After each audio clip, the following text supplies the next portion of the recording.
अस्सलाम वालेकुम। इस वीडियो में हम पढ़ेंगे फाइलोजेनी ऑफ प्रोकैरियोट्स। तो प्रोकैरियोट्स चैप्टर का ये हमारा एक सेकंड टॉपिक है। पहली वीडियो में हम प्रोकैरियोट्स का जो इंट्रोडक्शन था उसको हमने देखा था, उसकी जो है टैक्सोनॉमी देखी थी। तो आज की इस वीडियो में हम फाइलोजेनी ऑफ प्रोकैरियोट्स को डिस्कस कर रहे हैं। अगर आप हमारे चैनल पर नए हैं तो चैनल को सब्सक्राइब कर सकते हैं और बेल आइकन को भी प्रेस कर दें। So let's start. सबसे पहले वर्ड है फाइलोजेनी। तो फाइलोजेनी का जो है वो सबसे पहले मतलब समझेंगे, उसके बाद आगे चलेंगे। तो यहाँ पर फाइलोजेनी का मतलब ये है कि इनका जो है एंसेस्ट्रल रूट्स कहाँ हैं, इनकी मतलब इनके जो एंसेस्टर्स हैं ये कहाँ से निकले हैं, कहाँ से ये इवॉल्व हुए हैं, इनके एंसेस्टर्स कहाँ पर मिलते हैं। तो प्रोकैरियोट्स जो हैं ये कहाँ से निकले हैं, ये बेसिकली इसमें हमारा टॉपिक होगा। Prokaryotes are most primitive and first inhabitant on earth. ये जो है सबसे प्रिमेटिव मतलब सबसे पहले जानदार और सबसे पहले जो है अर्थ पे रहने वाले जो ऑर्गेनिजम्स हैं वो प्रोकैरियोट्स हैं। मतलब इंसान और दूसरे बहुत बड़े बड़े जो जानदार अभी यहाँ पर रह रहे हैं, तो इनमें सबसे पहले जो धरती पर ऑर्गेनिजम्स आए थे वो प्रोकैरियोट्स थे। मतलब उनके पास जो है सेल ऐसा सेल था जिसके अंदर जो है ट्रू न्यूक्लियस नहीं था, ऐसे ही जेनेटिक मटेरियल पड़ा हुआ था और उनके पास कोई भी ऑर्गेनेल जो है वो नहीं था। तो ऐसे ऑर्गेनिजम्स को हम प्रोकैरियोट्स कहते हैं। Each Earth at the time highly exposed to radiation and probably had a less molecular oxygen. Therefore, prokaryotes were adapted to those conditions. अब यहाँ पर ये बात कह रही है कि अर्थ जो थी हमारी उस टाइम पर वहाँ पर बहुत सारी जो है रेडिएशन से एक्सपोज हुई थी, बहुत सारी रेडिएशन अर्थ को उस टाइम्स पे लगी थी और इस वजह से वहाँ पर जो है मॉलिक्यूलर ऑक्सीजन थी वो बहुत ही कम थी। तो वहाँ पर बहुत सारी रेडिएशंस थी और मॉलिक्यूलर ऑक्सीजन्स कम थी, इसीलिए प्रोकैरियोट्स जो थे वो इस तरह से के यहाँ पर हैं। उसी कंडीशन की वजह से वो ऐसे जो है वो इवॉल्व हुए हैं।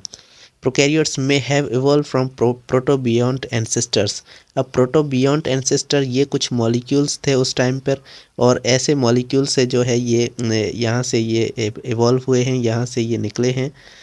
Their early selective habitat could be microbial mat as evidenced by fossils presents aged 3.5 billion years ago। तो 3.5 बिलियन ईयर्स अगो मतलब 3.5 बिलियन साल पहले के हमें जो है माइक्रोबियल मेट्स मिले हैं। माइक्रोबियल मेट्स एक किस्म की लेयर होती है जो माइक्रो ऑर्गेनिजम्स की बनी हुई होती है। मेट हम कहते हैं चटाई को, तो एक किस्म की चटाई की टाइप की एक मेट होती है, एक माइक्रोबियल मेट होती है जो हमें 3.5 बिलियन साल पहले की जो है मिल चुकी है और उससे हमें ये पता चलता है कि इनकी जो है माइक्रोबियल मेट इनकी पहले वाली हैबिटेट है, इनके अंदर ये रहते थे। These mates are few centimeters thick and moist and sticky due to secretion of extracellular matrix from prokaryotes and found near the hydrothermal vent obtain energy food from these vents। अब यहाँ पर ये लिखा हुआ है कि ये जो मेट्स थी, ये माइक्रोबियल जो मेट्स थी ये कुछ सेंटीमीटर मोटी थी। ठीक है, इतनी ज़्यादा मोटी नहीं थी, सिर्फ कुछ सेंटीमीटर मोटी थी और ये मॉइस्ट और स्टिकी थी, मतलब चिपकू चिपकू थी, थोड़ी सी मॉइस्चर उसके साथ जो है लगा हुआ था, पानी की तरह ऐसी लगती थी चिपकू चिपकू।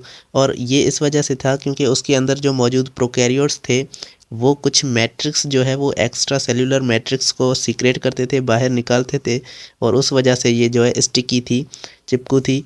और ये जो है हमें मिलती थी हाइड्रोथर्मल वेंट्स की जगह पर। हाइड्रोथर्मल वेंट्स वो जगह होती हैं जहाँ पर मतलब जो है पानी बहुत ही गर्म होता है, जहाँ पर वॉल्केनिक इरप्शन होती है, जो है वहाँ पर लावा वगैरह निकलते हैं और पानी जो है वो बहुत ही गर्म होता है। ऐसे इलाकों में जो है ये हमें मिले थे क्योंकि वहाँ से ये जो है एनर्जी लेते थे और फूड भी उन्हीं वेंट्स में से लेते थे। ठीक है, these vents were dried become stromatolite as sedimentary structure represent earliest fossilized record for life on earth।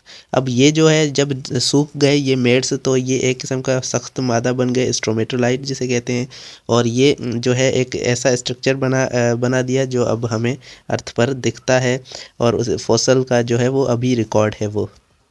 अब यहाँ पर आपको ये एक स्ट्रक्चर नज़र आ रहा है, ये हमारा है प्रोटोबियॉन्ट, जो इनके हमारे प्रोकैरियोट्स के एंसेस्टर हैं। सबसे पहले इनके पास एक आरएनए है और आरएनए के पास ऊपर से एक लेयर है, फॉस्फोलिपिड की मेम्ब्रेन है। सिंपल सा स्ट्रक्चर है, इसके अंदर आरएनए और एक लेयर है फॉस्फोलिपिड की। तो ये हमारा बन चुका है पूरा एक प्रोटोबियॉन्ट, और इससे जो है हमारे जो भी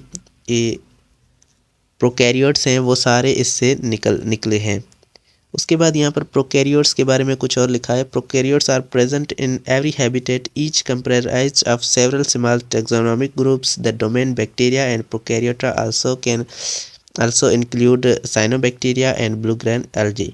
तो यहाँ पर ये लिखा हुआ है कि बैक्टीरिया जो हैं, बल्कि ये प्रोकैरियोट्स जो हैं इसके अंदर बैक्टीरिया भी आ जाते हैं, आर्की बैक्टीरिया और आर्किया जिसे कहते हैं वो भी आ जाते हैं, और इसके अंदर ये दो चीज़ें आ जाती हैं।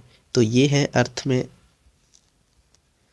डिफरेंट हैबिटेट में रहते हैं, और जो डोमेन बैक्टीरिया है उसके अंदर साइनोबैक्टीरिया भी आ जाता है, और ब्लू ग्रीन जो है अलगाए वो ये भी आ जाते हैं। ब्लू ग्रीन अलगाए ये एक किस्म के अलगाए होते हैं, और साइनोबैक्टीरिया एक किस्म का बैक्टीरिया है। तो ये सारे बैक्टीरिया के अंदर आ जाते हैं क्योंकि ये प्रोकैरियोट्स हैं।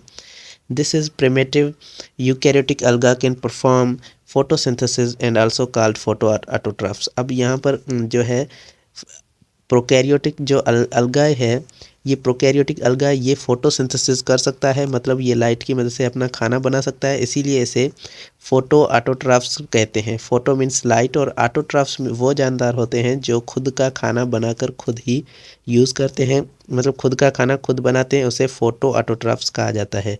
तो जो फोटोसिंथेसिस करते हैं और अपना खाना खुद बनाते हैं उसे फोटो ऑटोट्रॉफ्स कहा जाता है। तो ये जो है प्रिमिटिव यूकैरियोटिक अलगाए जो थे, प्रोकैरियोटिक अलगाए, ये अपना खाना खुद बना सकते थे और इसीलिए इन्हें फोटो ऑटोट्रॉफ्स कहा जाता है। Higher phototrophic autotrophs are thought to have evolve from this group. अब इस ग्रुप से जो है हमारे पास यहाँ पर जो बड़े बड़े जानदार जो फोटोसिंथेसिस कर रहे हैं वो ये माना जाता है कि वो यहाँ से जो है निकले हैं, यहाँ से इस ग्रुप से इवॉल्व हुए हैं। They have well developed pigment system. इनके पास एक वेल डेवलप्ड अच्छा जो है पिगमेंट सिस्टम है, मतलब जिसके अंदर क्लोरोफिल और दूसरे पिगमेंट्स वगैरह आ जाते हैं। And can reproduce by fragmentation. अब ये फ्रेगमेंटेशन के ज़रिए जो है ये रिप्रोड्यूस हो सकते हैं, मतलब एक होगा तो ये टूट कर दो में हो जाएंगे, और ये इस तरह इनकी जो है रिप्रोडक्शन होगी। उसके बाद bacteria also exist as decomposer, saprotrophs or symbionts. अब ये बैक्टीरिया जो है ये डिकम्पोजर्स के तौर पर भी काम करते हैं, मतलब जो छोटे छोटे डेड मटेरियल्स होते हैं उनको तोड़ते हैं, उनसे खाना भी हासिल कर सकते हैं। और ये सिम्बायोट्स के तौर पर भी काम करते हैं, मतलब ये ऐसे ऑर्गेनिजम्स को खाते हैं जिससे उस ऑर्गेनिज्म को भी फ़ायदा हो और इन्हें भी फ़ायदा हो, मतलब दोनों को फ़ायदा हो। इन्हें हम सिम्बायोन्ट्स कहते हैं। Prokaryotes have tremendous ability to adapt according to changing environment. Prokaryotes के पास एक बड़ी एबिलिटी है कि वो क्या कर सकते हैं, अपने environment के मुतालिक खुद को चेंज कर सकते हैं। Their genome has much role in developing ability extending upon genetic level. For example, bacteria species Escherichia coli contain approximately 5000 genes. अब इनके जो जीनोम है ये सारा इनका जीनोम का काम है कि वो जो है ऐसी एबिलिटीज़ डेवलप करता है जिससे जो है ये अपने इन्वायरमेंट के मुतालिक खुद को चेंज कर सकते हैं। जैसे कि हमारे पास एक बैक्टीरिया का नाम लिखा हुआ है कि एस्केरिचिया कोली जो है ये एक बैक्टीरिया है, और ये हमारे पास इसके अंदर 5000 जीन मौजूद होते हैं जो डिफरेंट सरंजाम देते हैं। On average about 1 every 2000 bacteria likely to have mutation at least one of the genes. तो 200 बैक्टीरिया में किसी एक बैक्टीरिया में लाजम है कि वो म्यूटेशन होगी, चेंजिंग होगी जीनोम में, और जिसकी वजह से ये जो है इनके अंदर नई एबिलिटीज़ आ जाती हैं, वो जीन्स जो है अपने चेंज करते हैं। तो स्टूडेंट्स आज की इस वीडियो में बस इतना ही। Thank you so much for watching. अगर चैनल पे नए हैं तो चैनल को सब्सक्राइब करके बेल आइकन को प्रेस कर दें। Thank you so much. अल्लाह हाफिज़।